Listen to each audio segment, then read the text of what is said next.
May business ka ba at naniniwala ka na malaking tulong sa'yo itong YouTube?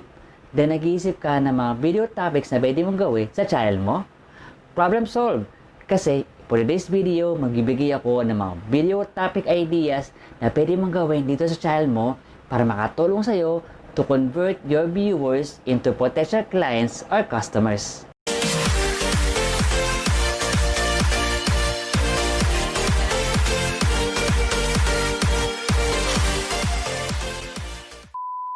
Kamusta mga tropa? Welcome back for another video. So, kamusta po kayo lahat?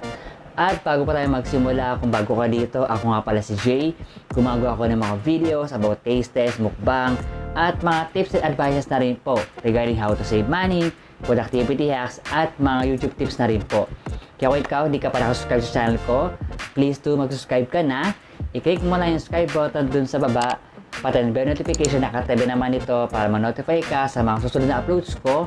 At kung meron ka mga social media like Twitter, Facebook, and Instagram, pwede nyo kayo follow doon. I-search lang po JNB 221. Disclaimer lang mga katropa, hindi ako marketing expert. So gusto ko lang po mag-share sa inyo ng mga possible topic ideas na pwede nyo gawin sa channel nyo para makatulong sa business ninyo. Kasi naniniwala ako na video is the most engaging form of content. Kasi hindi mo lang siya napapanood and also naririnig mo siya. So I have 6 video ideas na pwede nyo gawin sa channel ninyo para makatulong sa business ninyo, para ma-convert yung viewers ninyo into potential clients or customers. Itong mga ibibigay sa inyo mga katropa, hindi siya in order. So, random siya. Nakadepende na sa inyo kung ano sa tingin niyo na mag-work para sa inyo. And bago ko ibigay yung number 1, lobat yung camera ko. So, i-charge ko lang muna. Kaya, dyan lang muna kayo ha. Okay? Diyan ka lang ha. Diyan ka lang. I'm back mga katropa. And magpunta na tayo ngayon sa idea number 1, which is yung channel trailer. Ito yung unang video na makikita sa channel ninyo. So, usually, nag-run siya ng mga 90 seconds or less. At bagay na bagay ito sa mga first time na pupunta sa channel niyo to grab your attention. At dito sa channel trailer, hindi agad siya makakuha ng customers. Pero, bibigyan niyo sila ng idea kung bakit sila dapat mag-subscribe sa channel niyo. At the same time, pwede nyo agad ipakilala yung inyong business. Idea number 2 is story video. So dito pwede kayo mag-open up sa kanila para mas lalo nila kayo makilala. Pwede nyo i-share yung inyong journey sa business, bakit ito yung naging business ninyo, how you create your business.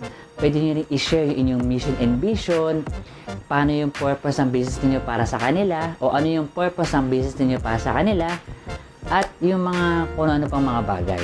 So dito mag-create kayo ng credibility para to gain their trust. Next, number 3, client interviews. So ito mga katropa is self-explanatory na to. Ito yung mga interviews niyo with your customers or your clients. Pwedeng face-to-face or pwedeng via video call. So dito pwede nyo siyang i-record o gawa ng video, i-upload nyo dito sa channel ninyo.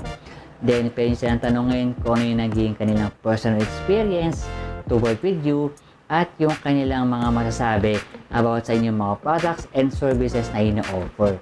So for me mga katropa, yung pagkakaroon ng video testimonials is very effective siya kasi dito nakikita nila yung itsura ng mga customers ninyo o yung kanilang mga expression o yung kanilang mga feedbacks. Next, number 4 is educational videos. So dito, tuturuan nyo sila ng step-by-step process na kailangan nilang matutunan or mga process na kailangan nilang malaman para makipag-coordinate sa inyo. Just for example, meron kayong promo na ila-launch dito sa channel ninyo. So, pwede nyo silang turuan ng step-by-step process para ma-avail din na to at para hindi sila mahirapan kung paano nila gagawin yon. At at the same time, para hindi rin po masayang yung oras ng audience ninyo. Next, number 5 is mga how-to videos. So, hindi ito process is more on tips and advices po. So, for example, ang business ninyo is about weddings. So, pwede kang gumawa ng mga videos about mga tips need to consider bago magpakasal. O kaya kung ang business ninyo is about clothing, so pwede kang gumawa ng mga tips or advice video on how to maintain your shape or your figure para magsuot ng mga magagandang damit, and etc. and etc. Kasi mga katropa dito sa YouTube, itong mga how-to videos is isa to sa mga best video topic ideas na ginagawa. Kasi dito, YouTube is a search engine platform.